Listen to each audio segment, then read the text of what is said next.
And with breaking news at noon, San Antonio Police and the Bexar County District Attorney just wrapped up a press conference with new insight into the capital murder case of Savanahsoto and Matthewguerra.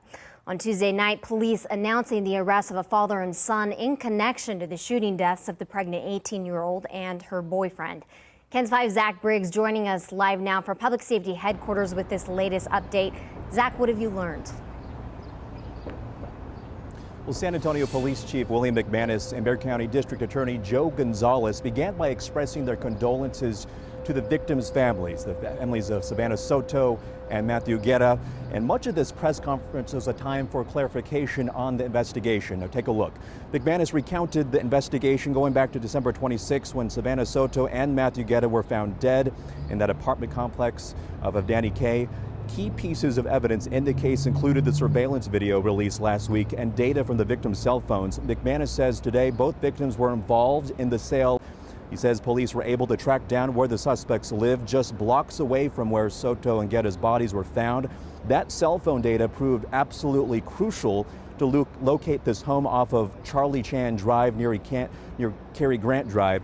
The arrest affidavit says Ramon Preciado admitted he was the man in that surveillance video getting out of that pickup, interacting with his son Christopher, who was in the victim's Kia. McManus said today that they are looking into the surveillance video to see if there might be a potential third suspect who may have been seen in that pickup alongside Ramon Preciado. Now here are some words from DA Gonzalez on the future of potential charges and the investigation. In order to bring justice to the memory of these two victims, and in order to bring justice to the survivors and the family members, it's going to be a long road, but we have to take things one step at a time. Christopher Preciado faces a charge of capital murder. It's possible that he could face an additional count of capital murder, according to DA Gonzalez, who said this in a statement yesterday via email, that under Texas law, an unborn child is considered part of the definition of a person. So we'll see where the investigation leads. It is possible Christopher, the person that allegedly pulled the trigger to kill Savanahsoto and Matthewguerra, could face another charge of capital murder. On top of that, he faces an abuse of corpse. As for his 53-year-old father, Ramon, he faces 2 charges related to abuse of the corpses. Now we're live at Public Safety Headquarters. I'm Zach Briggs, KENS 5. We just got new mugshots of the father and son charged in the shooting deaths of the expectant parents Savanahsoto and Matthewguerra, along with their unborn son. Ramon Preciado is accused of helping his son Christopher cover up the crime. Police say the murders happened during a drug deal days before Christmas. Good evening and thank you so much for joining us. I'm Jonathan Martinez. I'm Mandy Noel. It's been 8 days since the bodies of Savanahsoto and Matthewguerra were found in the parking lot of an apartment complex on the northwest side. Tonight we hear from a father who says the arrests make him feel a step closer to justice. And News 4 San Antonio's Stephanie Esquivel spoke to Matthew's parents, who are now left with lots of questions. It was like a weight lifted, off my shoulders. I was already getting anxiety. What if we don't get what if no one's ever arrested for these murders?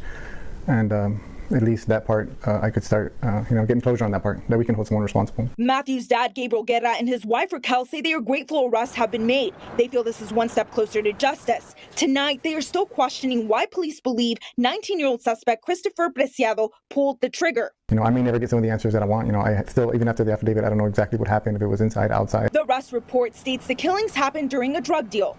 Like I tell everyone, he wasn't perfect. He made mistakes. I'm just upset that he never got the opportunity to turn his life around. Gabriel says he talked to Matthew several times, trying to influence him to make better choices. There's certain situations you don't want to put yourself in that could jeopardize you not being there for your family. Because I told him, Dad, you got to be there every single day. Although Gabriel and Raquel admit that Matthew and Savannah put themselves in the situation that led to their death, they want Christopher to face the harshest consequence possible. And in my opinion, a life for a life. He didn't even give my grandchild a chance to live, and I feel he deserves what he did to them. Gabriel says he also wants a harsh punishment for Christopher's father, 53-year-old Ramon Preciado. Preciado is accused of helping his son hide the bodies and get rid of evidence. Absolutely not. I was always there for Matthew, but one thing I never did was I never bailed him out. I always told him there's consequences. The Guerra family says they will also push for a third capital murder charge, since the young couple's unborn son is also a victim. Absolutely. Most definitely. I'm not sure why that hasn't happened already. Stephanie Esquivel, News 4, San Antonio. Okay, so here's a recap of what police have shared about this case so far. Police say 19-year-old Christopher Preciado is believed to be the person who pulled the trigger, killing both Soto and Guerra. His father, Ramon Preciado, is accused of helping his son move their bodies.